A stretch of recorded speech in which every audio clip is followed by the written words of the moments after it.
everyone, I am Natasha Forbes Matthijs. I write under the name N. Forbes Matthijs. I am an author, an attorney, and a theologian.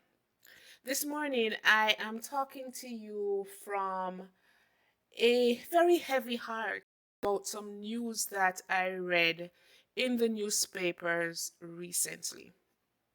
I'm from the island of Jamaica, and in the last week or so, I got news or read news on some social media platform that a very famous or well known social media influencer died shortly after performing a plastic surgery procedure. Reconstructive surgery is the current fashion trend, and the targeted audience is women. There's a sort of fascination to mold or remold the female body so that it conforms to whatever the powers that be says it ought to conform to, and this to the detriment sometimes of the woman's health, physically, emotionally, and mentally. Jamaicans and Jamaican women in particular have struggled with this issue of body image for a very long time. And I don't think this struggle is unique to our island women. I think worldwide women tend to struggle with body images. Jamaicans in particular have struggled with colorism, darker women being looked down on and lighter women being thought to be beautiful. And so the trend of skin bleaching has taken off since the last 10 years. And people have been bleaching their skins to the detriment of their health. Another body image issue that plagued our nation, as I know it growing up there, was hair. Whether your hair was long or short, or whether it was straight or curly, and or what was derogatively referred to as kinky. And so a lot of women actually straightened their hairs, not because it was more manageable, but because it was considered to be beautiful, right? Kinky hair was ugly and straight hair was beautiful. Long hair was beautiful and short hair was ugly. And so the trend back then was to alter the hair through weaves or using chemicals.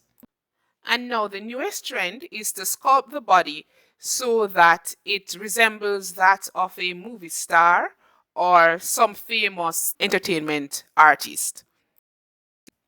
Surgeries such as liposuction, facelift, tummy tuck, breast reduction or breast reconstruction, forehead lift, buttock augmentation, lip augmentation are performed repeatedly until the patient is satisfied that they look close enough to whichever star or artist they chose to look like.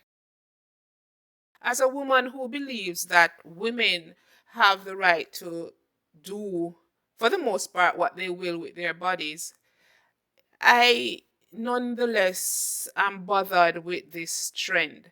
One of the central questions it causes me to ask is, why is it that modern contemporary women feel the need to discard of their natural looks and to take on looks of other people who themselves are not comfortable with the way they look? And so a lot of times we're trying to look like someone who doesn't even love the way they look themselves. And so I think that is one of the main concerns I have, is this sort of dissatisfaction with the self. And it's not that I don't understand the dissatisfaction itself, because I grew up in Jamaica. I grew up being teased because I was too dark. I grew up being teased because my lips are too fat and my nose is too flat, and having to conform, if you will, to this European ideal of what beauty was when I am as African as could be. And so I do understand this sort of disappointment and discontent with self, but I think the answer to that is not to embrace something that I am not, but to look within and to embrace the beauty that is naturally occurring in and outside of me. The answers to these body image issues that we're facing worldwide is relevant to all women. I speak specifically about black women and women in the island of Jamaica, but I know it is also true for women elsewhere. I have friends who, despite the risk of skin cancer, will spend hours in the sun, sunbathing, right? Just so that their skin can look tan, can look a little darker than their natural skin tone. And I think, that too shows a sort of dissatisfaction with self. I think we as women need to reconsider the way we have been looking at ourselves, and the way we have been defining who we are and how we show ourselves to the rest of the world. Perhaps to start too by questioning whose ideal of beauty am I adopting, and is that really serving me, or is it a death dealing ideal that I have applied to myself? And really, that's what it boils down to. Am I using someone else's mold to kill myself? Am I squeezing my square into their circle and thereby shaving off valuable portions of myself? I think these are questions that as women we need to sit and ponder.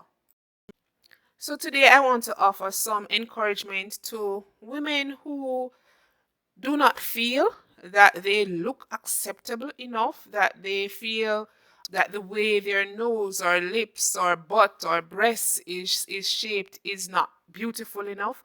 I want to offer you some words of encouragement and suggest that rather than focusing on whether your legs are too fat or too slim, whether your lips are too thick or too thin, whether your skin is too dark or too light, whether your breast is too small or too big, whether your eyes are too small or too slit, rather than focusing on those, find one feature today, even just one feature in your body, and find the beauty within it. Start with one. Tomorrow, start with another.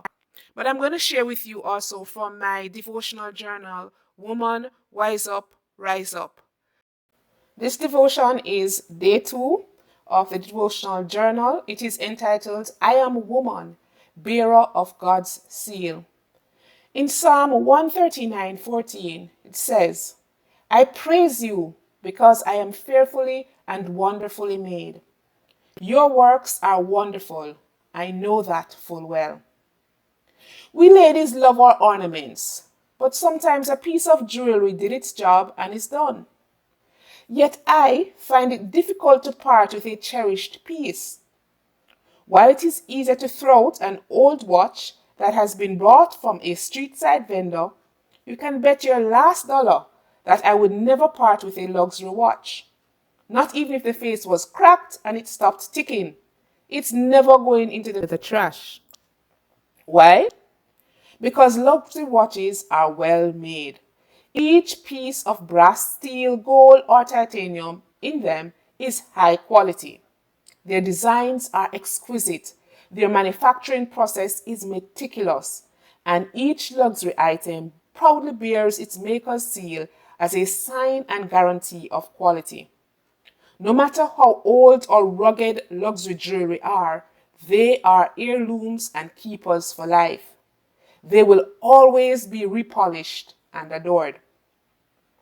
Some Christmases ago, my brother gifted me a bracelet. It is not as fancy as a luxury watch, but it is good quality, sturdy, and durable. Most importantly, it is a symbol of the love that we share. That bracelet may get old and dirty, but in my eyes, it will never be fit for the trash. If it were buried in 10 feet of mud, I would claw my way to it and clean it up again. I understand. Life sometimes buries us in mounds of mud. Failed marriages, illnesses, delinquent children, financial stress, job loss, business failure, and rejections often leave us feeling buried, dirty, unworthy, insufficient, and not good enough. These disappointments can make us feel and see ourselves as expired street side jewelry fit for the trash. But God's word tells us that each woman is luxurious and precious. The Creator God, Elohim, is her maker, and he crafted her carefully. Each piece of her building block and DNA reflects him.